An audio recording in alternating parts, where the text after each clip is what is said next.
Hello dear students, आज फिर से पॉलिटिकल साइंस अध्याय 10 राष्ट्र निर्माण की चुनौतियां लेकर आपके सामने आया हूं। आप सभी का मैं डॉक्टर संजीव बिथरिया स्वागत करता हूं और शुरुआत करता हूं शीघ्र अपने एक अंक वाले प्रश्नों के साथ। तो पहला अंक है, सही विकल्प का चयन कीजिए। तो प्रश्न इसमें है, पहले में आजादी के बाद भारत के समक्ष प्रमुख चुनौतियां कौन सी थी?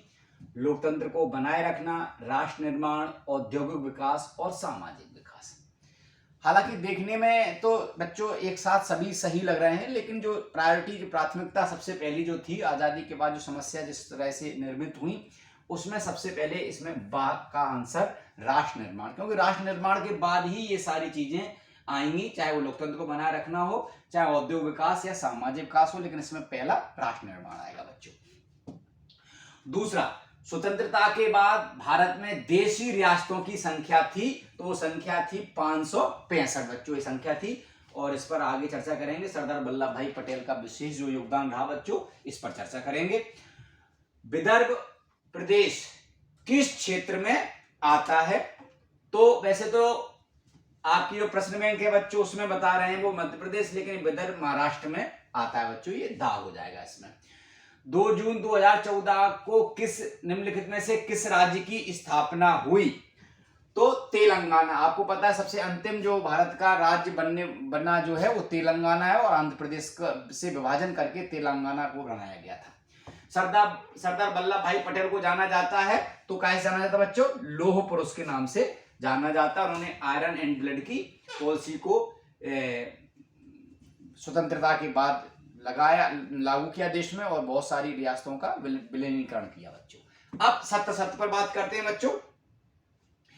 तो भाषाई आधार पर राज्यों के गठन से अलगाववाद को बढ़ावा मिलता है। जी हां बच्चों, बिल्कुल सत्य बात है ये, इसमें सत्य आ जाएगा। भाषाई आधार पर राज्य का गठन का भाषाई जो राज्य पुनर्गठन आयोग रहे हों या उसके बाद आयोग रहे हों, सभी ने राज्य की निर्माण में भाषाई आधार को सही नहीं माना है। लेकिन ये प्रश्न इतना महत्वपूर्ण और तब हो जाता है जब भाषाई आधार पर राज्यों का गठन बाद में मजबूरीवश करना पड़ा बच्चों। उत्तरांचल राज्य बनने के पूर्व बिहार का हिस्सा था। नहीं बच्चों, इसमें असत्य सही आएगा। ये उत्तर प्रदेश से डिवाइड करके राज्य को बनाया गया था। अटल बिहारी वाजपेयी गवर्नमेंट ने 3 राज्यों का गठन किया था। मध्य प्रदेश से डिवाइड करके यानी विभाजन करके छत्तीसगढ़ बनाया गया था। उत्तर प्रदेश से विभाजन करके उत्तराखंड बनाया गया या उत्तरांचल बनाया था, और बिहार से डिवाइड करके बच्चों झारखंड नामक राज्य बनाया था। हैदराबाद देशी रियासत थी। जी हाँ बच्चों, बिल्कुल सत्य थी। इस पर अभी चर्चा करेंगे अपन, तो हम इस पर डिटेल में नहीं जा रहे हैं। तेलुगु भाषा के आधार पर आंध्र प्रदेश का गठन हुआ था। जी हाँ बच्चों, मद्रास जो प्रांत था उसका विभाजन करके भाषा के आधार पर 2 राज्यों का गठन हुआ था। तमिल भाषाओं के लिए तमिलनाडु, तेलुगु भाषाओं के लिए आंध्र प्रदेश का गठन हुआ था बच्चों। और भाग्य वधु से चिर प्रतीक्षित भेंट भाषण पंडित नेहरू से संबंधित है। हाँ बच्चों, ये भी सत्य है। तो इस तरह से इसमें केवल एक असत्य है बच्चों। भारत विभाजन के पश्चात एक रिक्त स्थान की बात करेंगे बच्चों। दंगों ने किस समस्या को बल दिया? शरणार्थी, है ना, शरणार्थी समस्या को बच्चों ने दंगों ने जन्म दिया। स्वतंत्रता के समय जम्मू कश्मीर के राजा का नाम था हरि सिंह। ये बहुत सामान्य सा प्रश्न है, आपको याद होगा, मुझे ये पक्का मालूम है। ये हरि सिंह नाम था बच्चों, है ना। फिर जम्मू कश्मीर की राजधानी तो आप सभी को ही मालूम है प्यारे बच्चों, श्रीनगर है। ये भी बहुत सामान्य सा प्रश्न है, आपके लिए कोई महत्वपूर्ण ज्यादा कठिनाई प्रश्न एक नहीं देने वाला होगा। और जम्मू कश्मीर 26 अप्रैल 1975 कर लेना बच्चों को अलग राज्य बना था। इस जम्मू कश्मीर का वो सिक्किम राज्य बनने का अलग एक कहानी है। पूर्वोत्तर राज्यों का भी बड़ी मुश्किल से विलय हुआ। इस पर कभी मैं थोड़ा सा समय निकाल के वीडियो पॉलिटिकल साइंस की दृष्टि के हिसाब से लाऊंगा बच्चों आपके लिए। और अंतिम में इसमें राजवाड़ों को भारतीय संघ में विलय के सहमति पत्र को क्या बोला जाता था, है ना, इसको बोला जाता था इंस्ट्रूमेंट ऑफ एक्शन। इंस्ट्रूमेंट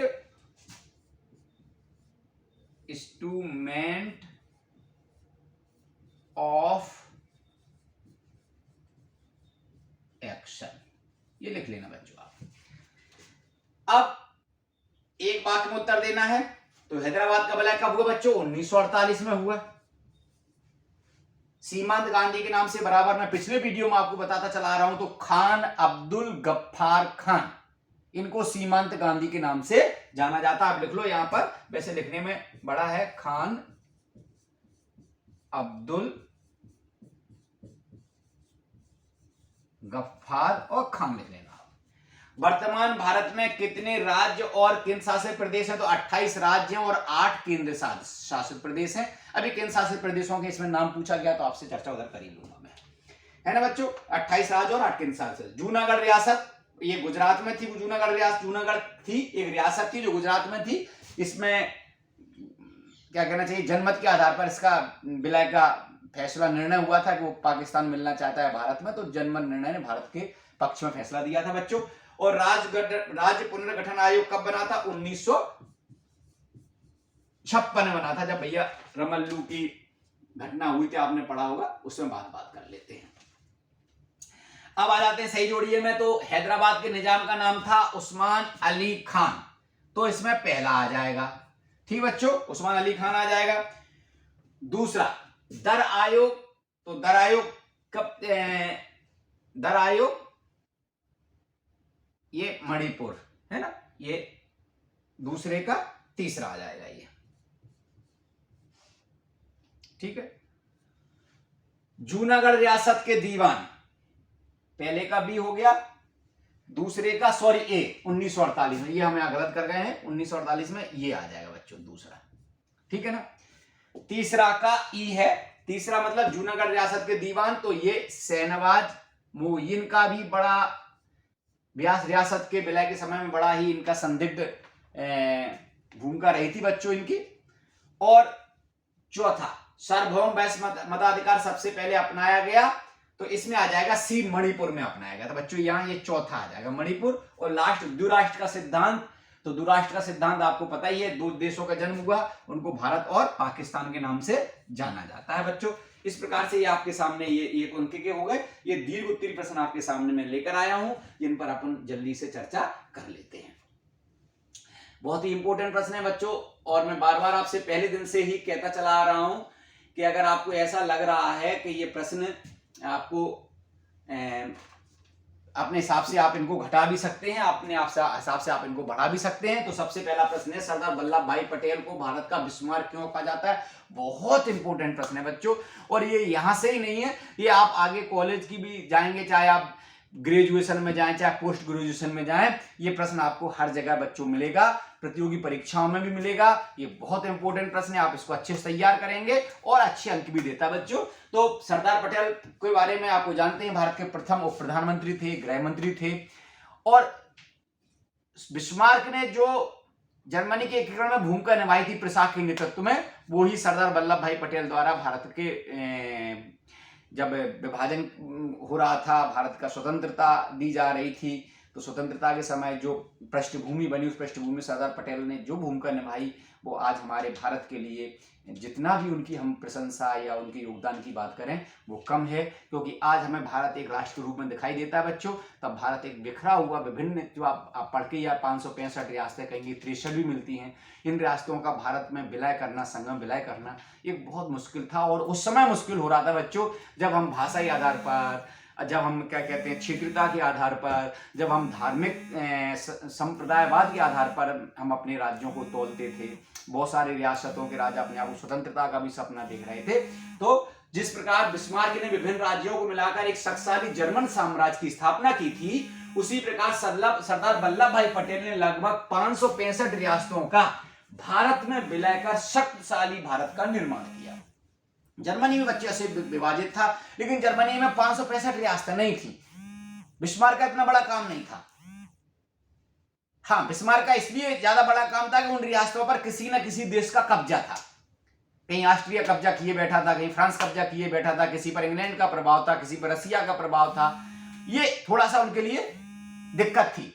लेकिन अगर हम दूसरी बात करें कि जिस प्रकार अंग्रेजों ने भारत को स्वतंत्र करने की घोषणा की, जिस समय अंग्रेजों ने भारत को स्वतंत्र करने की घोषणा की, तो साथ ही उन्होंने यह भी घोषणा की कि भारत की रियासतें अपनी मर्जी से भारत या पाकिस्तान किसी भी देश में विलय कर सकती हैं या स्वतंत्र भी रह सकती हैं, और यही निर्णय भारत की राष्ट्रीयता के लिए बहुत बड़ा प्रश्न चिन्ह लगाने वाला था बच्चों। ऐसी स्थिति में सरदार पटेल ने कूटनीति के सहारे देशी रियासतों को भारत विलय को राजी किया, और जो रियासत कूटनीति से नहीं मानी उन्हें पुलिस कार्रवाई से उसका विलय भारत में किया। जैसे कि आपको मैं बता दूं इसका उदाहरण, जैसे कि हैदराबाद रियासत। आओ दूसरा, राज्य पुनर्गठन आयोग को समझाइए। 22 दिसंबर 1953 को न्यायाधीश फजल अली की अध्यक्षता में राज्य पुनर्गठन आयोग का गठन हुआ, जिसने 30 दिसंबर 1955 को अपनी रिपोर्ट सौंपी। इसकी दो महत्वपूर्ण जो अनुशंसाएं थी बच्चों, वो आपको मैं लिखवा दे रहा हूं। इस आयोग ने अपनी रिपोर्ट में कहा कि भाषा के आधार पर राज्यों का गठन संभव नहीं है, जो बराबर मैं पहली बार से आपको बोलता चला रहा हूं। और दूसरा, इस आयोग ने 14 राज्य और 6 केंद्र शासित प्रदेश की बात कही। ठीक बच्चों, अगला तीसरा प्रश्न है आपके सामने, भारत विभाजन के प्रमुख कारण लिखिए। बहुत सारे कारण हैं, हम यहां पर बहुत ही चुनिंदा कारण आपके लिए बच्चों लेके आए हैं। नंबर 1 इसमें 15 अगस्त 1947 को भारत का जो विभाजन हुआ बच्चों, उसमें विभाजन के जो पीछे कारण थे, है ना, 15 अगस्त 1947 को भारत स्वतंत्र अवश्य हुआ, लेकिन इसकी कीमत उसने विभाजन के रूप में चुकाई। भारत विभाजन के प्रमुख कारण निम्नलिखित हैं। अंग्रेजों की फूट डालो शासन करो की नीति नंबर 1, नंबर 2 कांग्रेस की तुष्टीकरण बच्चों, नंबर 3 तीसरा मुस्लिम लीग का गठन व जिन्ना की हठधर्मिता, और नंबर 4 अंतरिम सरकार की असफलता। इन आप पॉइंटों को आप बच्चों क्या कर लेंगे, इन आप पॉइंटों को आप बड़ा कर लेंगे थोड़ा थोड़ा, तो आपका आसानी से क्वेश्चन भी हल हो जाएगा। हैदराबाद रियासत पर संक्षिप्त नोट लिखिए। हैदराबाद रियासत भौगोलिक दृष्टि से बड़ी रियासत होने के साथ साथ आर्थिक रूप से भी संपन्न थी। इस रियासत के अंतर्गत आंध्र प्रदेश, तेलंगाना के अतिरिक्त वर्तमान कर्नाटक, महाराष्ट्र, आंध्र प्रदेश, तेलंगाना, कर्नाटक, महाराष्ट्र के भी कुछ हिस्से शामिल थे। यहाँ के शासक को निजाम कहा जाता था। बेसिकली निजाम एक मंत्री थे जो मुगल दरबार में रहा करते थे। जब अंग्रेजों ने भारत को स्वतंत्र करने की घोषणा की तो उन्होंने देशी रियासतों के सामने यह भी विकल्प रखा कि वह भारत या पाकिस्तान में किसी के साथ विलय कर सकते हैं, स्वतंत्र भी रह सकते हैं। निजाम ने इसी स्थिति का लाभ उठाते हुए विलय पर ढुलमुल नीति रखी तथा यहाँ की जनता, खासकर हिंदुओं पर उसके अत्याचार बढ़ गए, जिससे उसके विरुद्ध यहाँ आंदोलन होने लगे। उसके इशारे पर रजाकारों, जो कि निजाम की सेना थी, रजाकारों ने सांप्रदायिक अत्याचार भी करने शुरू कर दिए। निजाम ने हैदराबाद के पाकिस्तान विलय की घोषणा कर दी। अतः सितंबर 1948 में पुलिस कार्रवाई में हैदराबाद का भारत में विलय कर लिया गया। बच्चों, कभी कभी प्रश्न आपसे यह भी पूछ लिया जाता है कि पुलिस कार्रवाई में किस राज्य का भारत में विलय किया गया था। यह भी बहुत इंपॉर्टेंट प्रश्न है बच्चों। राष्ट्र निर्माण की प्रमुख चुनौतियां। तो भारत जब आजाद हुआ उस समय आज की तरह हम एक जो राष्ट्र की बड़ी परिकल्पना कर रहे हैं कि हम एक राष्ट्रीयता के माहौल में जीवित हैं, जी रहे हैं, देश सर्वोच्च हमारे लिए है, लेकिन उस समय कुछ व्यवस्थाएं ऐसी नहीं बन पा रही थी, क्योंकि एक अंग्रेजों की नीति, दूसरा हम सांप्रदायिकता की आग में जल रहे थे। जिन्ना और अन्य जो मुस्लिम लीग के नेता तो भारत में एक तरीके से बहुत तेजी के साथ सांप्रदायिकता का माहौल क्रिएट कर रहे थे। ऐसी स्थिति में भारत के लिए कई चुनौतियां सामने बच्चों खड़ी हुई थी, जिनमें से जो पहली चुनौती है वो है एकता और अखंडता की चुनौती। राष्ट्र निर्माण के समय भारत के लिए सबसे बड़ी चुनौती एकता व अखंडता को अक्षुण्ण बनाए रखने की थी बच्चों, क्योंकि भारत का बंटवारा स्वतंत्रता के साथ ही हो गया था तथा विभिन्न रियासतों में बटे भारत को एकता के सूत्र में प्रोना एक बड़ी चुनौती थी। दूसरा भी बहुत इंपॉर्टेंट है, लोकतंत्र की स्थापना की चुनौती, क्योंकि भारत जिस समय आजाद हुआ बच्चों, उस समय भारत बहुत ज्यादा लिटरेसी यहाँ पर नहीं थी, भारत में साक्षरता की दर बहुत अधिक नहीं थी। लेकिन हम चूंकि अब उसी पुराने माहौल में नहीं जाना चाहते थे, शासन व्यवस्था की हम नई राह चुन रहे थे, लोकतंत्र को हमने चुना। लोकतंत्र में भी हमने संसदीय शासन प्रणाली को चुना, वयस्क मताधिकार को हमने माना, प्रत्येक उस समय 21 साल का जो नागरिक था वो वोट डालता था। बता दूं 18 साल तो आपको मालूम है बच्चों, बाद में हुई, राजीव गांधी जी ने की इस बात को। तो कैसे चुनाव किए जाएंगे, वो स्वरूप क्या होगा, हम कैसे उनकी गिनती करेंगे, हमारे पास प्रशिक्षित अमला नहीं है ना। तो ये सारी समस्याओं को लेकर एक हमारे सामने एक समस्या, इनको लेकर समस्या खड़ी हुई थी, है ना, कि लोकतंत्र की स्थापना भारत के समक्ष दूसरी बड़ी चुनौती थी, क्योंकि भारत की जनसंख्या का एक बड़ा अनुपात निरक्षर था और वह सही अर्थों में लोकतंत्र का अर्थ भी नहीं समझता था। तीसरा है विकास की चुनौती बच्चों। तत्कालीन समय में विकास मुद्दा भी एक चुनौती के रूप में उभरा, क्योंकि स्वतंत्रता के समय देश में संसाधन होते हुए भी तकनीक हमारे पास नहीं थी। इसके साथ सभी का विकास भी एक यक्ष प्रश्न था। और चौथा भी प्रश्न है बच्चों, एक शरणार्थी समस्या, जो अगला प्रश्न भी है इसमें, कि भारत विभाजन के समय बहुत सारी आबादी भारत की पाकिस्तान गई, पाकिस्तान से भारत आई, दंगों को झेला, वो उसके निवास की, उसके क्या कहते हैं आजीविका की, उसके रोजगार की, ये बहुत सारी समस्याएं हमारे सामने खड़ी हुई थी। तो एक चौथा और अंतिम जो प्रश्न है इसमें पॉइंट है बच्चों, वो शरणार्थी समस्या थी। इस शरणार्थी समस्या को भी आप लिख लेंगे इस तरह से बच्चों। अगला लास्ट जो प्रश्न है, जो इसमें केंद्र शासित प्रदेशों के नाम आपके सामने हम लेकर आए हैं। भारत में 8 केंद्र शासित प्रदेश हैं, आपको वैसे तो मालूम, मुझे पता है, लेकिन फिर भी मैं लाया। दिल्ली 1, नंबर 2 दादर नागर हवेली एवं दमनदीप, ये 2 हो गया। चंडीगढ़ बच्चों ये तीसरा है। अंडमान निकोबार द्वीप समूह ये चौथा है। 5वां लद्दाख है। 6वां लक्षद्वीप है। और जम्मू एंड कश्मीर और पुदुचेरी। इस तरह से ये 8 आपके सामने केंद्र शासित प्रदेश हैं, आप लिख लेंगे, तैयार कर लेंगे। इस इकाई के साथ अगली इकाई को लेकर मैं आऊंगा, तब तक आप पढ़ें, आपको बहुत सारी वृष्ट विशेष तैयारी करें, अच्छे से पेपर दें। आपके पेपर चालू हो गए हैं। Thank you. जय हिंद, जय भारत।